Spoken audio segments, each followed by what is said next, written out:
Hello, everybody. Welcome back into another episode of Dr. Darnise's House of Religion, Magic, and Conjure.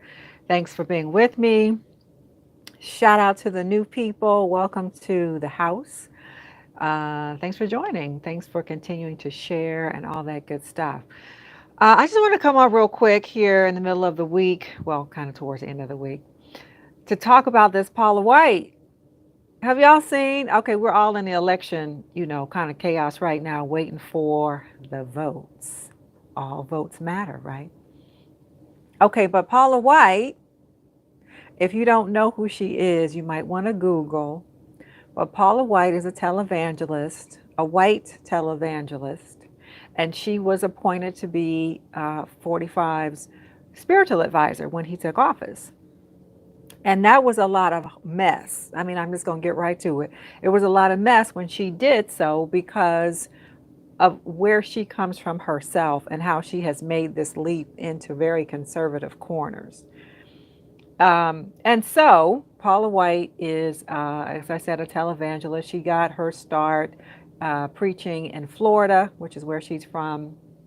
And she initially had, she shared her story of struggle coming up poor and from a divorce home, a broken home or something, and eventually shared that she had been molested and, found her way to God and being saved and all that. And so she started a ministry, and her ministry was largely Black women. It's Black women who made Paula White.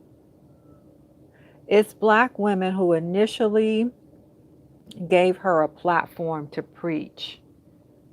It's Black women, Black Christian women who said, okay, Paula, we will follow you. We believe in you.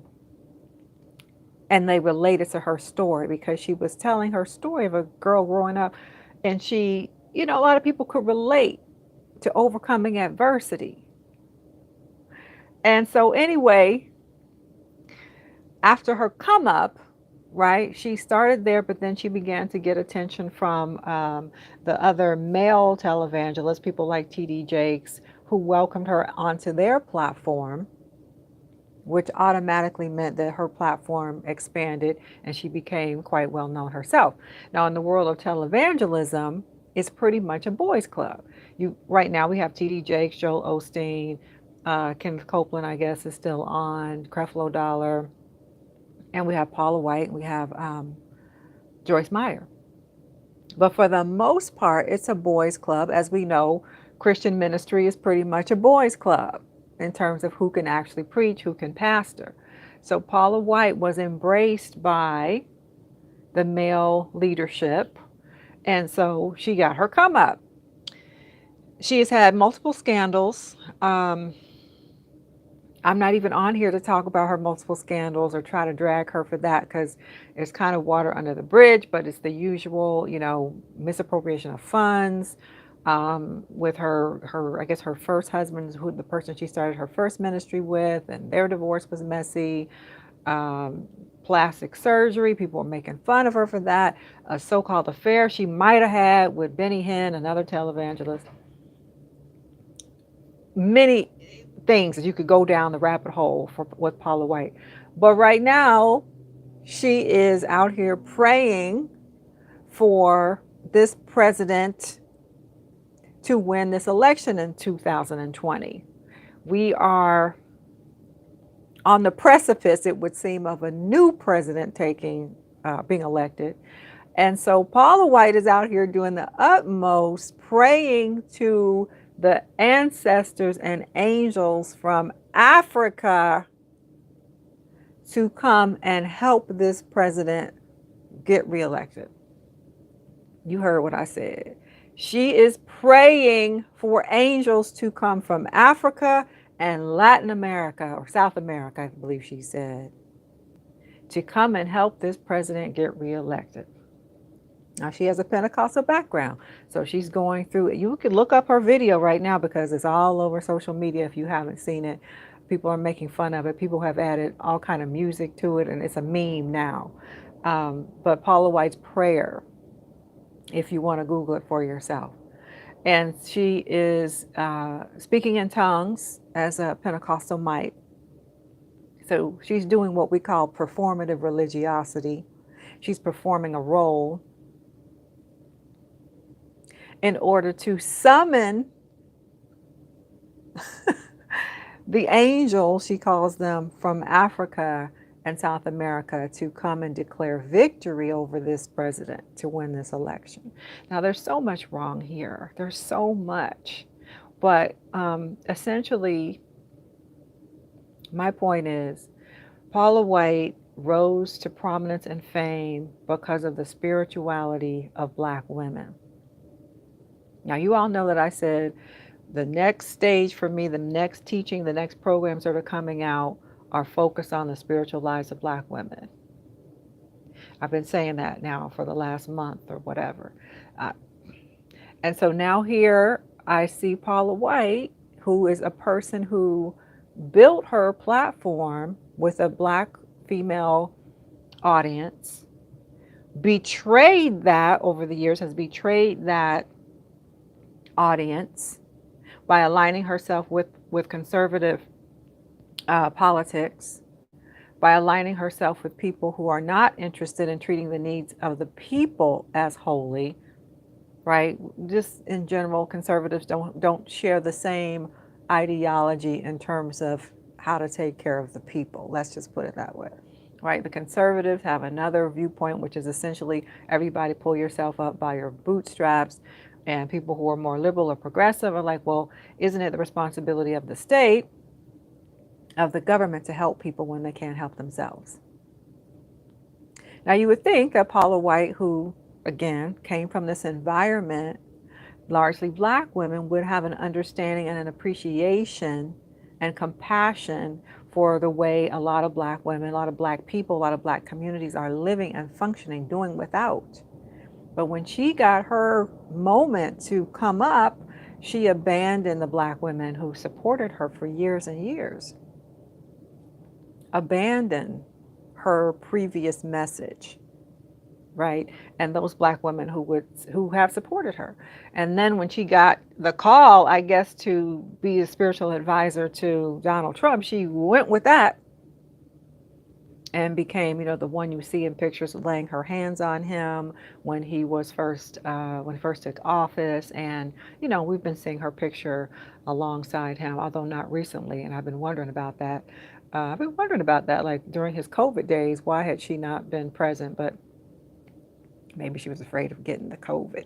But anyway, what we see now is her performative religiosity, meaning going back into that tradition, which sermonizing or preaching with that tongue speaking.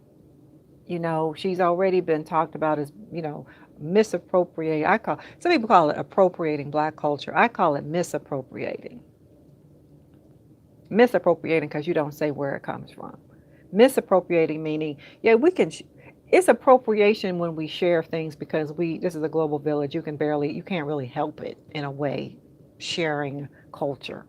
But what you misappropriate means you take things from other people in a colonizing kind of way, and you don't give credence or credit to where you got it from. So I say that she's misappropriating the Black preaching tradition, the Black church experience.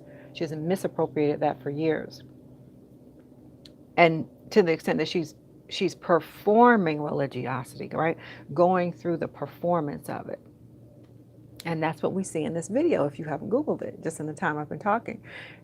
She's performing and reaching out for some reason to the angels in Africa to declare victory over her president. Now, I just want to invite y'all to write in the comments, why do you think that she would go to Africa in her mind, and Latin America? Why would she go to the Black and brown people and this is the other thing that's working with me right now, because I'm writing this article. I'm in the middle of writing this article. There are so many Black Christians who are critical of us for going to Africa to talk about our ancestors and African spiritualities. We're familiar with that. So many black Christians that say things like, well, just because it's out of Africa doesn't mean it's right. Just because those African spiritualities or whatever you want to call them are African doesn't mean you should do it. It's not Jesus. So when Paula White is in a fix, who does she go to? The African gods? So I need for black Christians to get that. I need for everybody to get it, really. But particularly black Christians who've been criticizing, people like you and me who have been learning more about our African spiritual traditions and accepting them and embracing them and practicing them. Because when the rubber meets the road, Paula White called upon the gods out of Africa, right there in front of everybody. Paula White just called on the gods out of Africa. So all of you who are feeling like, oh no, we don't need to go to Africa for anything, you need to pay attention to what she just did and why. So I just want to come on. I didn't even want to be on here that long with this video, but I would really want to hear what y'all have to think, because this is really ripped from the headlines, right off, right now, hot off the presses. Interestingly, I am in my African American religions class right now. I am just teaching about televangelism, just teaching them about televangelism this week. So tomorrow we're going to talk about Paula White, because as I said, she is somebody who built her platform on black religion. She was in black religious spaces. She ministered to black women specifically. And I say that because, in black churches, who's in black churches? Black women. And at her conferences that she would have, they'd be, I'm going to say at least 90% black women. But when she had an opportunity to come up, she abandoned the very people, the values of the very people who had supported her. So anyway, I just want to come on and do leave comments about what you think of all this going on. There's so much going on, really. But one of these days, we're going to look back on it and say, we survived. We're thriving out here. So remember, honor the ancestors, because other people will try to take them from you. Honor the ancestors. Continue to like, share, support. Like the video. It helps the channel. It helps me if y'all like the video. Click like. And that's it. That's all. Bye for now.